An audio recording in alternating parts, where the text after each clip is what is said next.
credible evidence or not. The guy's got a video that apparently shows the person that is being employed by you. There's some sort of evidence there, whether or not it actually indicts him, it incriminates him, however you want to put it. At least there, if I'm not going to pay for it, the first thing I have to think about is, well, there's evidence. So in this particular case, the question is would the commissioner be doing the right thing, the quote unquote right thing, and showing that the NFL cares about women by putting Antonio Brown on the commissioner exempt list, or are they doing the right thing by letting this play out, doing their due diligence, getting an investigation, finding out from the legal authorities what is actually going on? Because if they do put him on the commissioner exempt list, we know NFL players, not just NFL players, all athletes, and I shouldn't say all athletes, but a large majority of athletes, professional athletes, have an issue in remaining monogamous. I'll put it that way. And there's nothing stopping any woman or man from just accusing a person of doing something that they never did. And now just because there's an accusation, you have to put this person on the exempt list. To me, you have to let this play out, and you can't suspend Antonio Brown. And again, this is from me, who doesn't want Antonio Brown on my team at all. You can't put him on a suspension. You can't suspend him for something that he's been accused of doing without having any sort of hard evidence to that degree. And there was no pun intended. Am I correct in am I correct in thinking that in terms of law enforcement, they have not followed up this with an open case?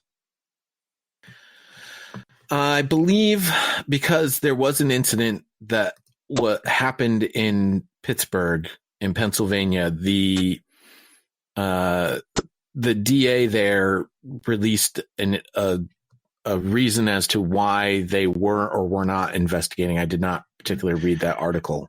I believe there is a federally there is a civil suit that was presented in federal court, and that there will be a trial at some particular point involving Brittany Taylor and Antonio Brown.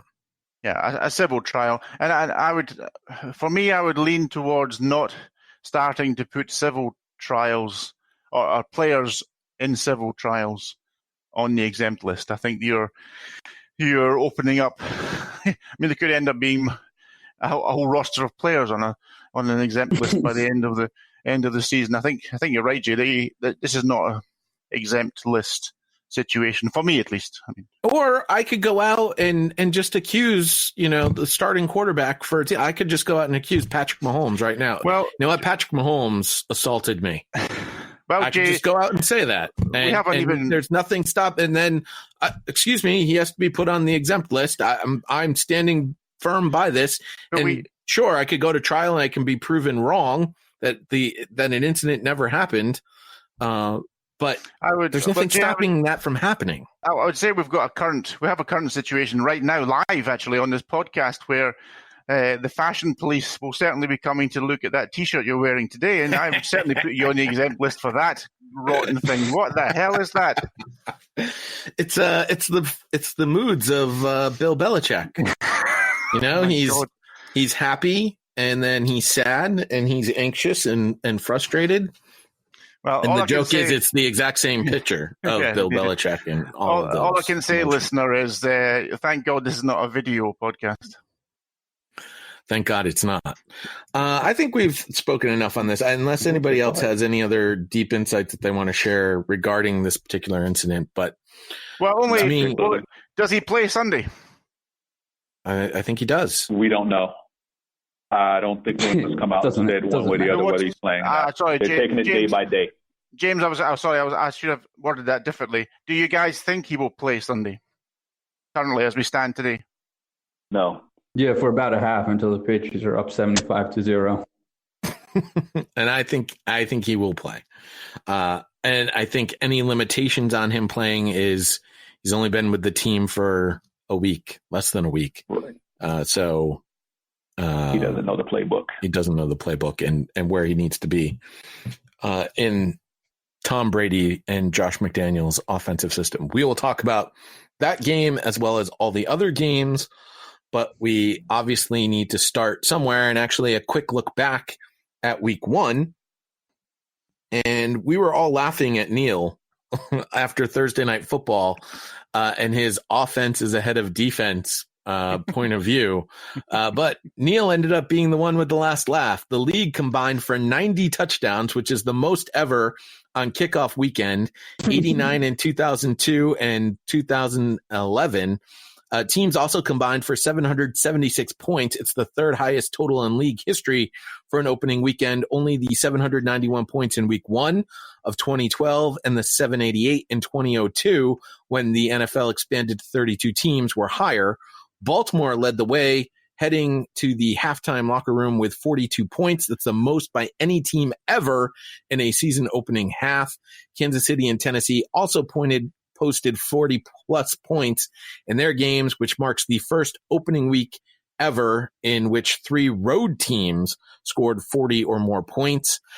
Rookie pass catchers coming out of nowhere with big weeks. Tennessee's A.J. Brown had 100. Baltimore's Marquise Brown had 147. D.J. Hawkinson in Detroit had 131. And Washington's Terry McLaurin, 125.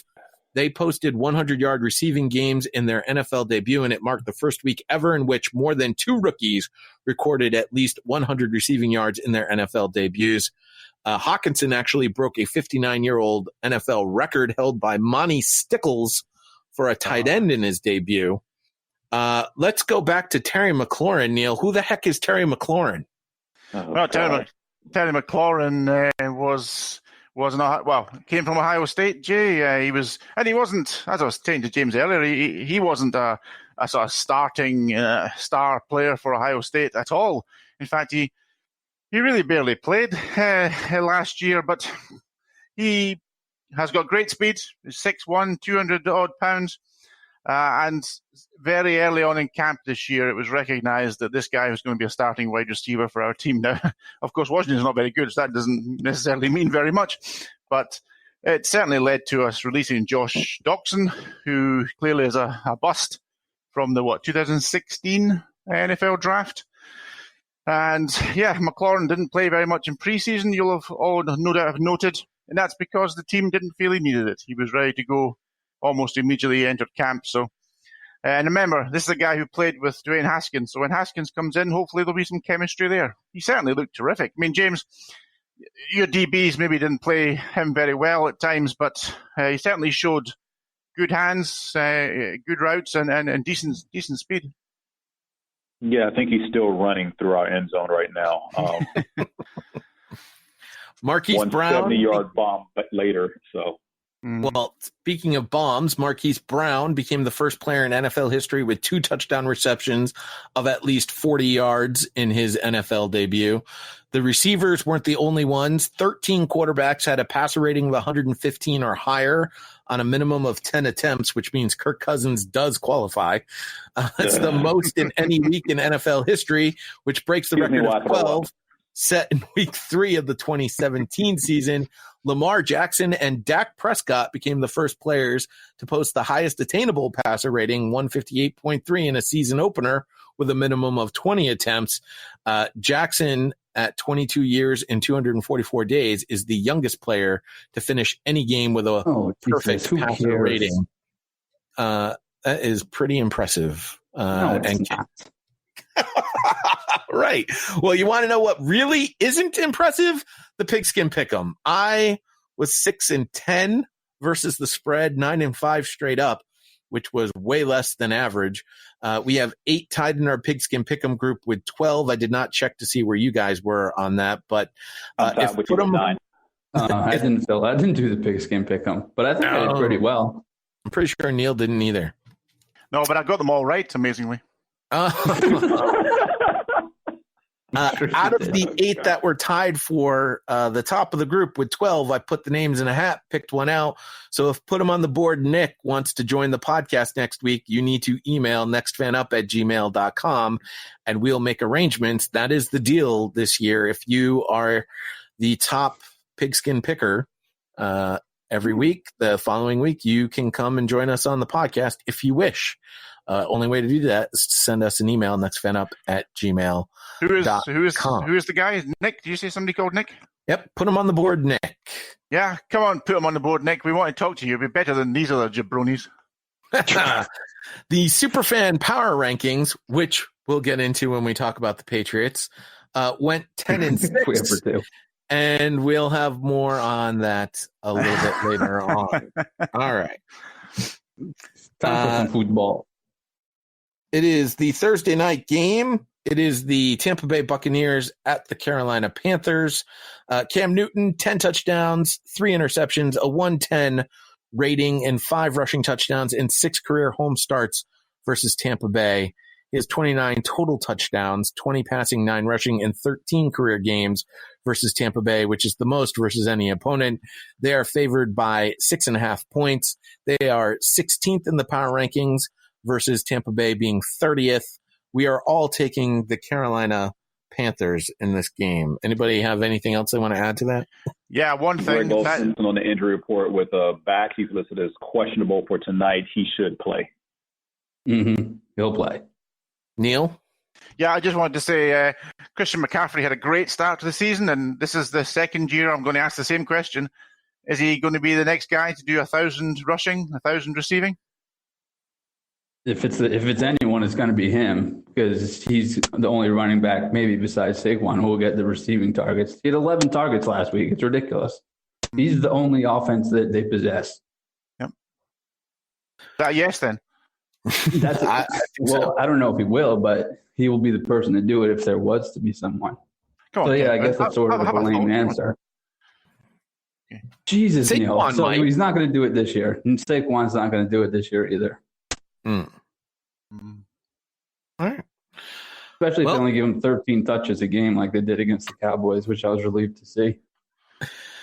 Did we want to say anything about the Tampa Bay Buccaneers? Bruce Arians, Jameis Winston? Jameis Winston officially sucks. Wow. Do you guys remember Major League where Pedro Serrano was talking to his bat and he's cursing Joe Boo? Yep. Yeah, that's how I feel about Jameis Winston right now. I'm Serrano, he's Joe Boo. I'm sticking up for him. I've been a Jameis apologist for some time now, but he looked awful. Absolutely awful.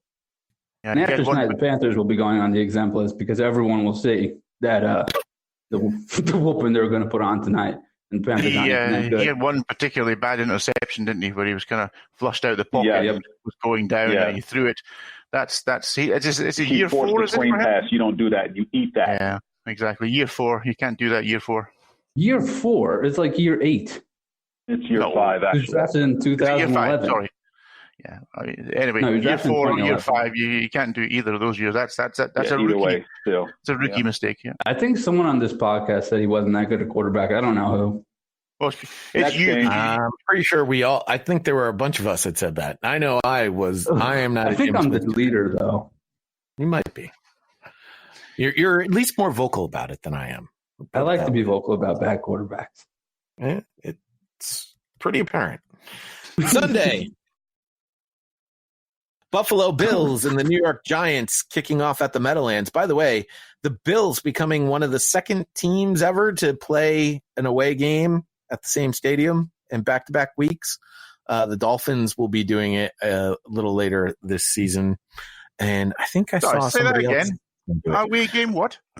So the Buffalo Bills are playing consecutive away games at the same stadium.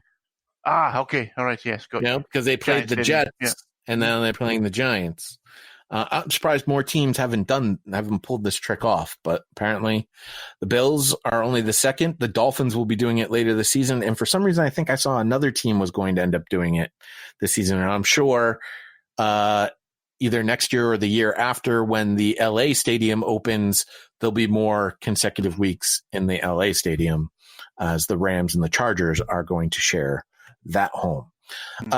So the Bills, they are 20th in our power rankings. They moved up 2 spots from last week, and the Giants moved down a spot to 31st. The Bills are favored by 2, and I know it's only been 1 game, but interesting stats to compare. Points for and against. Bills 17.